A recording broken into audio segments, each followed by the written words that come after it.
wabarakatuh. Halo, bertemu lagi dengan saya di channel Laudiana MNJ23D.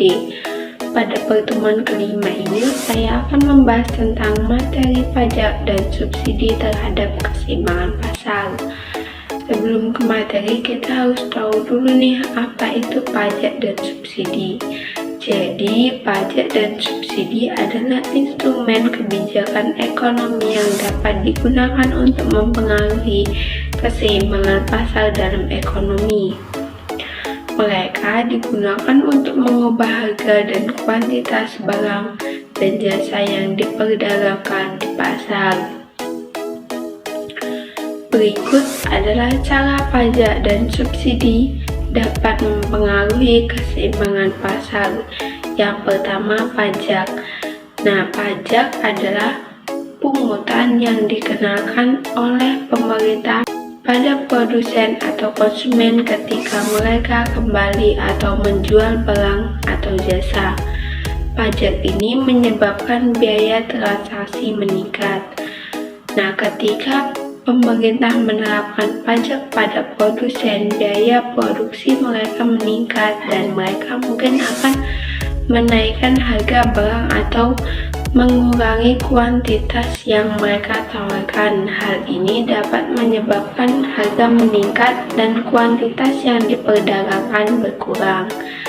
Jika pemerintah menerapkan pajak pada konsumen, harga barang yang diterima konsumen meningkat dan konsumen mungkin akan membeli lebih sedikit atau membeli barang lain. Hal ini juga dapat menyebabkan harga dan kuantitas yang diperdagangkan berubah. Yang kedua, subsidi. Subsidi adalah bantuan keuangan yang diberikan oleh pemerintah kepada produsen atau konsumen untuk mengurangi biaya produksi atau pembelian barang atau jasa tertentu. Nah, ketika pemerintah memberikan subsidi kepada produsen, biaya produksi mereka berkurang dan mereka mungkin akan menawarkan harga lebih rendah atau meningkatkan kuantitas yang mereka tawarkan. Hal ini dapat menyebabkan harga turun dan kuantitas yang diperdagangkan meningkat. Jika pemerintah memberikan subsidi kepada konsumen, konsumen mungkin akan menerima harga yang lebih murah dan mereka mungkin akan membeli lebih banyak barang atau jasa tersebut. Ini juga dapat menyebabkan harga naik dan kuantitas yang diperdagangkan berubah.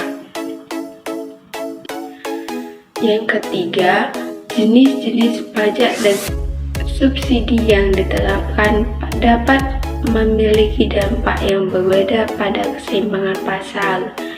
Berikut ini jenis pajak dan subsidi serta dampak pada pasar. Nah, jenis pajak yang pertama, jenis pajak itu ada pajak penjualan. Pajak ini dikenakan pada penjualan barang atau jasa dan dapat diterapkan pada produsen atau konsumen. Pada penjualan yang dikenakan pada produsen dapat meningkatkan harga barang dan mengurangi kuantitas yang diperdagangkan. Sementara pajak penjualan yang dikenakan pada konsumen akan membuat konsumen membayar lebih untuk barang tersebut. Yang kedua, pajak pertambahan nilai atau value added tax. Pajak ini biasanya dikenakan pada setiap tahap produksi dan distribusi, sehingga dapat mempengaruhi harga dan kuantitas barang yang diperdagangkan. Umumnya dikenakan pada produsen dan biasanya ditransfer kepada konsumen dalam bentuk harga yang lebih tinggi. Selanjutnya yang ketiga, pajak barang mewah.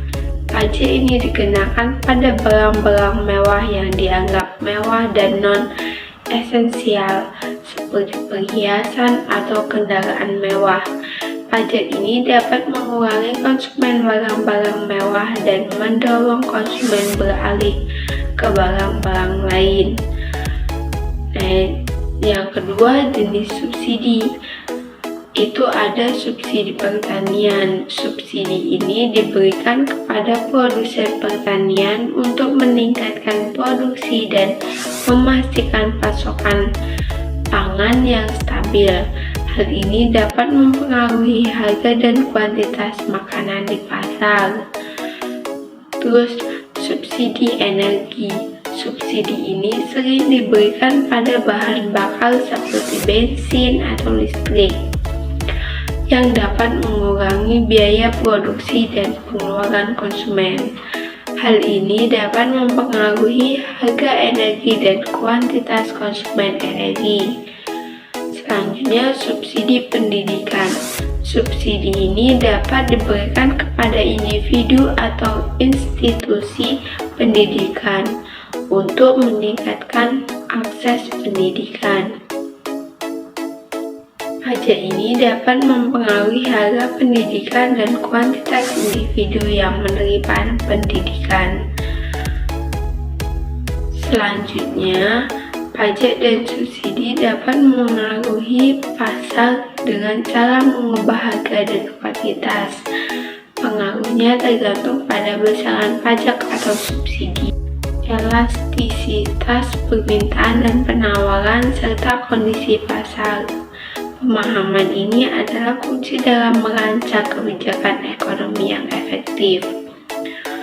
Selanjutnya, yang keempat adalah contoh penggunaan pajak dan subsidi untuk mempengaruhi keseimbangan pasar. Yang pertama, contoh pajak. Nah, misalnya ada pasar untuk rokok dan pemerintah ingin mengurangi konsumen rokok karena dampak buruknya terhadap kesehatan masyarakat. Pemerintah dapat memutuskan untuk memperlakukan pajak tambahan pada rokok. Contoh yang pertama, sebelum pajak, harga rokok adalah 10.000 per bungkus dan jumlah yang diperdagangkan adalah 1.000 bungkus per hari. Pemerintah memutuskan untuk memberlakukan pajak sebesar 2.000 per bungkus untuk rokok. Setelah pajak, harga rokok yang dibebankan kepada konsumen menjadi 12.000 atau 10.000 harga awal dan 2.000 pajak. Akibatnya, konsumen mungkin akan membeli lebih sedikit rokok dan menawarkan produsen mungkin akan berkurang. Keseimbangan pasar berubah, harga rokok naik dan kuantitas yang diperdagangkan menurun.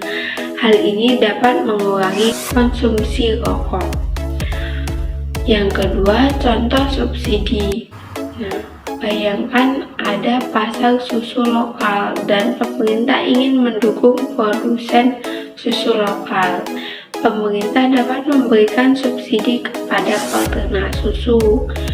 Sebelum subsidi, harga susu lokal adalah 8.000 per liter dan jumlah yang diperdagangkan adalah 1.000 liter per hari.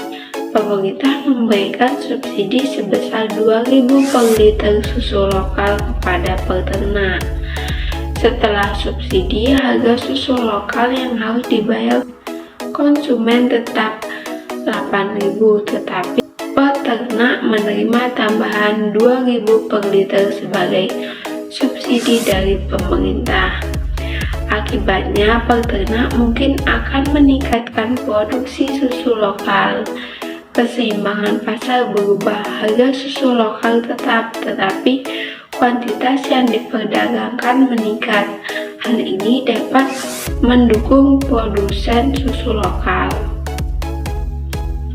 Nah, dalam kedua contoh ini, pemerintah menggunakan pajak dan subsidi untuk mempengaruhi keseimbangan pasar sesuai dengan tujuan kebijakan tertentu.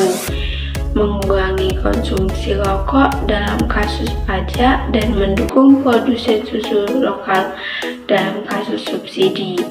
Pajak dan subsidi adalah alat kebijakan ekonomi yang umum digunakan untuk mencapai berbagai tujuan ekonomi dan sosial.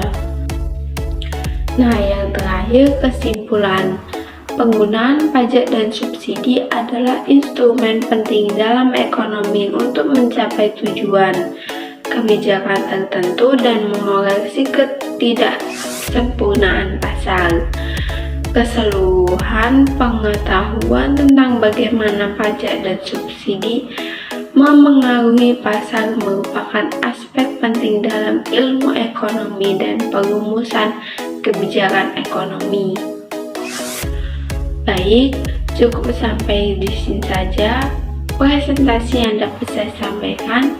Saya akhiri. Wassalamualaikum warahmatullahi wabarakatuh.